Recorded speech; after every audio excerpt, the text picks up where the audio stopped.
बीते पता नहीं चला। लेकिन कथा कितने घंटे की हुई पता है? सुबह कथा 10 बजे शुरू होती थी और रात को 7 बजे पूरी होती थी, कभी कभी 8 बज जाती थी। पूछ लो मेरे सामने खड़े। और क्या श्रद्धा है लोगों में वहां, आहा, कोई हिलता भी नहीं अपनी जगह से। धान की कटाई चल रही थी उस टाइम, लेकिन लोगों ने वो काम छोड़ दिया और वहां कथा में बैठ के 10-10 घंटे तक कथा श्रवण कर रहे हैं। ये है भक्ति। हम लोगों के लिए 1 घंटा बैठना मुश्किल हो जाता है। कथा सुनते हैं उसकी जो 87,000 वर्ष तक समाधि में बैठ गया, और हमारे लिए 2 घंटा काटना मुश्किल हो जाता है। लेकिन एक घड़ी आदि के पुनियाद, तुलसी संगत साधु की कटई कोटि अपराध। यहां जो एक क्षण के लिए भी बैठ जाता है ना, उसके कई कई जन्मों के पाप खत्म हो जाते हैं। एक क्षण के लिए भी जो यहां बैठ गया। सर्वेश जी के यहां कथा थी, उस कथा में एक चमत्कार और हुआ। हम लोगों का टिकट कंफर्म नहीं था, और वो भी टिकट हमारा था स्लीपर का टिकट था। लेकिन रेलवे स्टेशन कानपुर में जब हम आए तो हमने लिस्ट में नाम देखा कि कहीं हमारा भी नाम आ रहा है।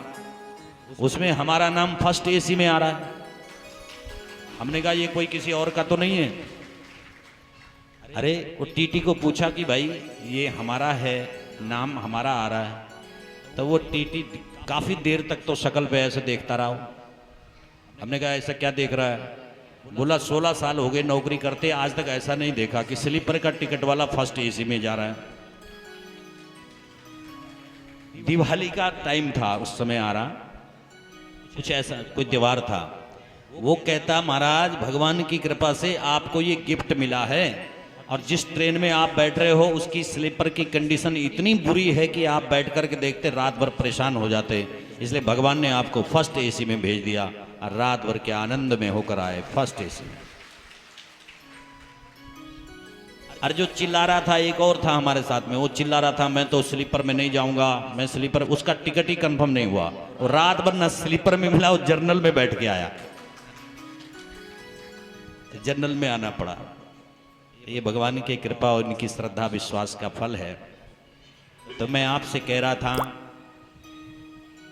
कि व्रत का 2 व्रत, एक सत्य व्रत और एक मौन व्रत, दोनों बहुत कठिन है। चुप रहना भी बड़ा मुश्किल है ना, और सच बोलना भी बड़ा मुश्किल है। ऐसा यहां कोई नहीं बैठा हो जो कह दे कि मैंने जीवन में झूठ नहीं बोला। कोई हो ही नहीं सकता। कहीं ना कहीं तो झूठ बोलना पड़ता है। कभी कभी तो कथा में आने के लिए भी झूठ बोलना पड़ता है। कईयों के स्वामी घर में ऐसे होते हैं जो कहते हैं खबरदार। तो बेचारी झूठ बोल करके आती है कि कहीं मार्केट जा रही हूँ, कभी कहीं जा रही हूँ, तो झूठ बोलते। लेकिन एक बात बताऊं, ये जो झूठ है इसको झूठ नहीं कहा जाएगा। कभी कभी का सत्य भी झूठ बन जाता है, और कभी कभी का झूठ भी सत्य बन जाता है। कभी कभी का पाप भी पुण्य बन जाता है, और कभी कभी का पुण्य भी पाप बन जाता है। यदि सत्कर्म करने के लिए झूठ बोलना पड़े तो वो झूठ नहीं कहलाएगा। यदि अच्छा काम करने के लिए आपको झूठ बोलना पड़े तो वो झूठ नहीं कहलाएगा। यदि किसी की रक्षा करने के लिए झूठ बोलना पड़े, देवी भागवत में एक कथा आती है। एक व्याध, एक शिकारी मृग के पीछे पड़ा हुआ था, और मृग भागता हुआ एक मंदिर में चला गया, और वहां पुजारी बैठा हुआ था। जब व्याध पुजारी के पास आया, उसने पूछा तुमने यहां से मृग को आते देखा है? पुजारी सोचे अगर बोलता हूं देखा है तो फिर वो मारा जाएगा, ये उसको मार देगा। अगर बोलता हूं नहीं देखा है तो फिर झूठ हो जाएगा, करूं तो क्या करूं? उसने कहा जो देख सकता है वो बोल नहीं सकता, और जो बोल सकता है वो देख नहीं सकता। मतलब मेरी आंखों ने देखा तो है लेकिन वो बोल नहीं सकती, और मुख बोल सकता है लेकिन उसने देखा नहीं। तो वो असमंजस में पड़ गया, कहना क्या चाहता है? बोला जो मैंने कहा वो समझ ले। आखिर व्याध को वापस जाना पड़ा। यानी किसी के प्राणों की रक्षा के लिए अगर आप झूठ बोल रहे हो तो वो झूठ नहीं कहलाएगा, वो सत्य ही कहलाएगा। ऐसा झूठ बोलना पड़े तो इसमें कोई आपत्ति नहीं है, इसमें कोई दुख नहीं है। आइए जोरदार तालियों से जरा स्वागत। हमारे मध्य हमारे मुख्य अतिथि आए हैं।